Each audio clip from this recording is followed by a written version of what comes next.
सबसे बड़ी बीमा कंपनी भारत जीवन बीमा निगम, जिसकी हिस्सेदारी मैं मानता हूं कि देश का हर नागरिक अगर उसका हिस्सेदार बनेगा तो उसे गर्व महसूस होगा, इसका मुझे पूरा विश्वास है। और इसी सोच के साथ भारतीय जीवन बीमा निगम के आईपीओ के लिए आवश्यक विधेयक संशोधन 27 संशोधन इस वित्तीय बिल में हम लोग लेके आए।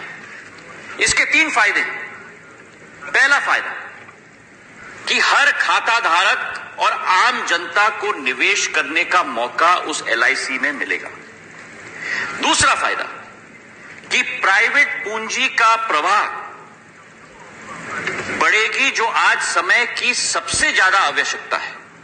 और तीसरा सबसे बड़ा फायदा सभापति महोदय कि एलआईसी में भी जो बाकी विदेशी स्तर पर, अंतर्राष्ट्रीय स्तर पर एक जवाबदेही और पारदर्शिता है, वो पारदर्शिता और जवाबदेही भी आईपीओ के बाद एलआईसी में हम लोग ला पाएंगे। इसकी भी बहुत आवश्यकता है।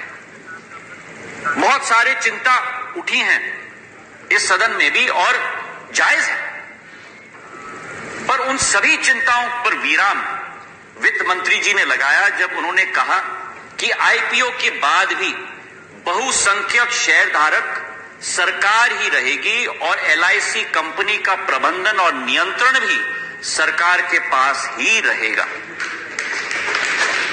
इसके साथ एक और चिंता है जो मेरे साथियों ने उजागर नहीं किया, लेकिन मैं उजागर करना चाहता हूं।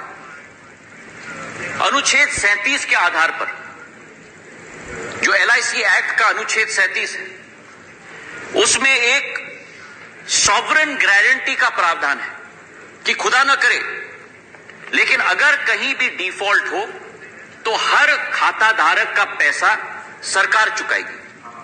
और यह विश्वास इस सदन में वित्त मंत्री जी ने दिलाया है कि वो अनुच्छेद 37 सॉवरेन गारंटी का वादा बरकरार है और अधिकार एक एक खाता धारक का सुरक्षित रखा जाएगा। यह सरकार का प्रण और संकल्प है।